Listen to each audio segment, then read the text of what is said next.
Hey everyone, welcome back to my channel. So today I'm going to fix myself a heavy lunch because I'm going to go to the gym a little later on. So I want to start out by peeling 2 large potatoes. I'm going to cut them up in cubes and we're going to boil them until they are nice and soft. And then I'm going to mix my meat. I have about a pound of Angus beef and I'm going to mix that and season it for you.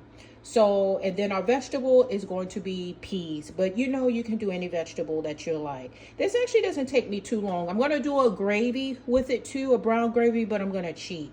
So I already have my 2 large potatoes peeled. I'm going to cut them into cubes and then I'm going to let them start to boil. Okay. Okay, so they're not quite boiling yet, but they'll start boiling. I have it on high. Those are my 2 large potatoes cut up. I put a pinch of salt in the water and we'll give it about 15-20 minutes. I'll check it with a fork to see if it goes through the potatoes all the way. That way that we know that they're done. Okay, so I'm going to update you with that. And now we're going to start mixing our meat. Okay, everyone, so I diced up, I would say about a tablespoon and a half of onions. I had some red bell pepper and green bell pepper, so I have about a tablespoon of each, and I diced them up small. I didn't have breadcrumbs, but what you can do is just mash up some crackers. It works just as great, and it's delicious. And we have not much at all, a third a cup of that. This is a little less than a pound of beef. So like I said, this is Angus. I took a little bit out to make me a hamburger, so it's a little less. So it's going to make a nice meatloaf for maybe 2 greedy people, 1 real greedy person, or maybe 3 people or 4 people that aren't that greedy. How about that? So, and then we're going to also add some onion powder here, about 1/4 teaspoon, some Italian seasoning, some garlic powder, and also some paprika. Now, if it's something that you like more than others, or you don't like certain vegetables, you don't even have to add the vegetables. You can just do the seasonings, but I actually like it with the vegetables better. So we're going to go ahead and incorporate everything into our meat mixture, and then by hand, which I feel like is the best way to mix your meatloaf in. You're going to mix it in with your hands. So make sure your hands and everything is really clean. And then you want to make sure that your oven is preheated to 350 degrees. Okay, so let's start mixing. Okay, so I left out salt and pepper. Don't forget your salt and pepper. If you're going to add a gravy sauce on top of it, you might want to be a little light-handed on the salt. Okay, you can always add salt and pepper at the end too, after it's all done. So we're going to get in here and get this going. You can add some Worcestershire sauce in here, or you can do ketchup. I'm going to add just a little bit of ketchup, maybe 3 or 4 squirts, not much.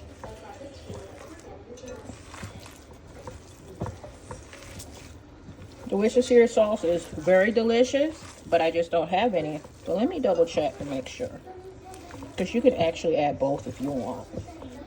And we will add 1 egg to this mixture too. See how you got it all nice and mixed up? Okay, so we're gonna go get our egg, our ketchup, and then we'll add some of that in. Okay, so I added 1 egg and about that much of ketchup. Some people like to add like barbecue sauce, but I like the ketchup better. So I'm going to go ahead and mix this up, and then I'm going to shape it and put it in my little baking dish here. I'm not going to grease it or anything like that. And I'm just going to shape it into a meatloaf shape. Okay, look how cute. I just shaped it in my baking dish. So now I'm going to place it in a preheated oven for 350 degrees, and we're going to start out at 20 minutes.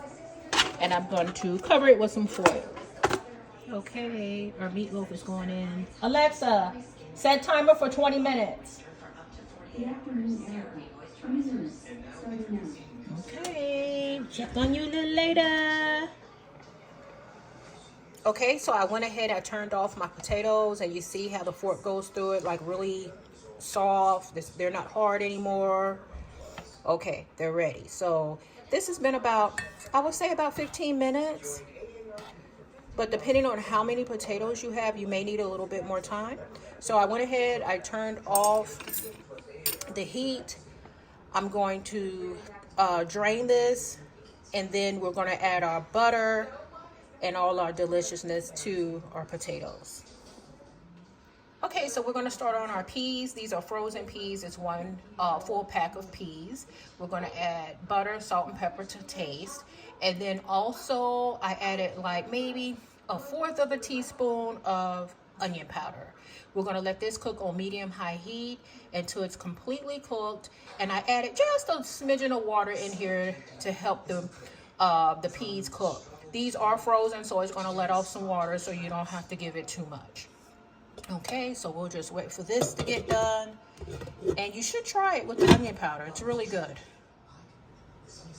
Okay, so here is our potato mixture where we had the 2 large potatoes. I added about 2 tablespoons of butter. We're going to add salt, pepper to taste. We're going to add some parsley, about a half a teaspoon. And then we're going to add some evaporated milk. We're going to start out with 1/4 cup of milk. If I feel like it's a little thick, I'll add like maybe a little bit more, like a tablespoon or so. But we're going to start out with those basic ingredients. Okay, so we have all the ingredients here, and we're just going to mix until everything is incorporated. Okay, so we got our mashed potatoes mixed. I tasted it. It was great for me, so I would recommend that when it cools a little bit, taste it. If you feel like you need to add some more salt and pepper, go ahead. But I would definitely recommend you adding parsley. It really amps up the potatoes. Please try that one day. Okay, so what I'm going to do, I'm just going to drop a little bit of butter on top of here because it's still warm. Let it melt. And then I'm going to continue cooking my other food. Yeah, look how good these peas are looking. Okay, I'm going to let them cook down a little bit more. They're done, but I like to cook the water out. Not completely, but I'll let you see what I mean. But looking good. Alrighty. Okay, you guys, so it's taking a little bit longer to cook than I thought. This is at 30 minutes. I'm going to let it cook another 10 minutes, but I'm going to go ahead and add some brown gravy to it. But I want to clean this up, so I'm going to drain off the grease and all the stuff that comes out of your beef when it's cooking. Clean it up, meaning I'm going to drain it, probably take a spoon and get all that out, and then I'm going to let it cook for a little bit more, and then I'm going to prepare my brown gravy to also put a little bit on the top. That way it can cook with some of the gravy on the top. Okay, you guys, I told you I was going to cheat on my gravy. I got this brand from Aldi. I love it. It's flavorful. You don't even have to add seasoning to this. You can use McCormick. You can use any type of gravy you want. And it's so easy. You just add 1 cup of cold water, this packet of mix, and then you just heat it, add it to a small pot, and just turn on the heat to medium high, and then just let it get hot, and it's going to start to thicken up, but you have to stir it. It's as easy as that. It's done in less than 2 minutes, and you have instant gravy, and it's delicious. I mean, you can do it homemade if you want, but this is supposed to be a quick meal, and I love these, so I just get a few of them and keep them. Okay, so let's get mixing. Okay, so I just now turned on. You want to add your ingredients first. You add your 1 packet and then your 1 cup of cold water, and it's going to thicken up as it heats up.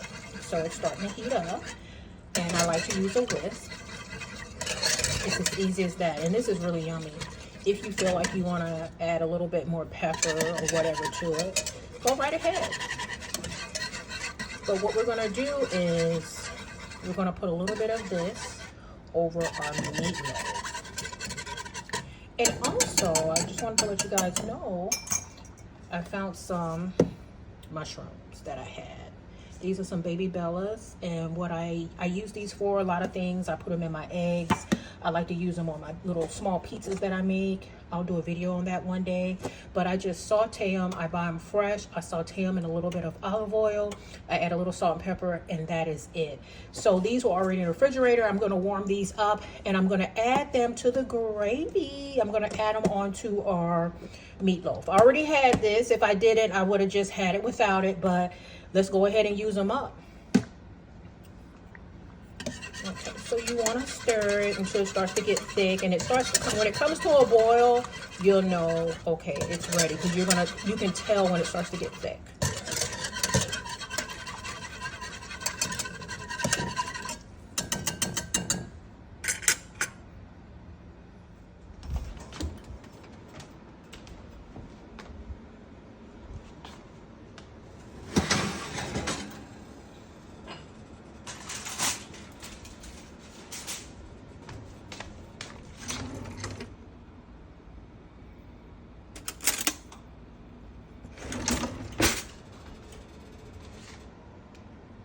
This has been about 35 minutes cooking. Let me just kind of pour them on here. You know what? I forgot I had sauteed some onions in there too. That's okay. This would be even more yummy with the onions.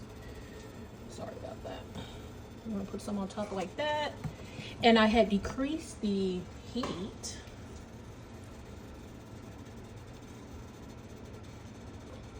Okay. I decreased it about 300, but I'm going to decrease it some more because at this point it is cooked all the way. It's just, I just want it to cook with the gravy on top of it.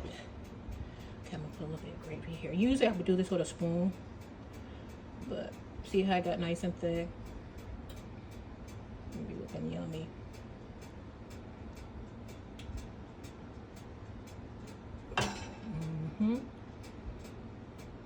Okay, so I'm gonna save a little bit for my mashed potatoes. Let this kind of cook for a little bit, and we can leave the foil off of it. And maybe about 5 minutes or so, not long. Everything else is done. Got my peas here, looking good. I'm gonna actually put them on the heat a little bit more and cook out a little bit more of this water here. It won't take long at all. We got our mashed potatoes. See the butter and it melted in there. Everything is still nice and warm. This won't take long. We got some extra gravy. And you see how long it took me to do that gravy? Not long at all.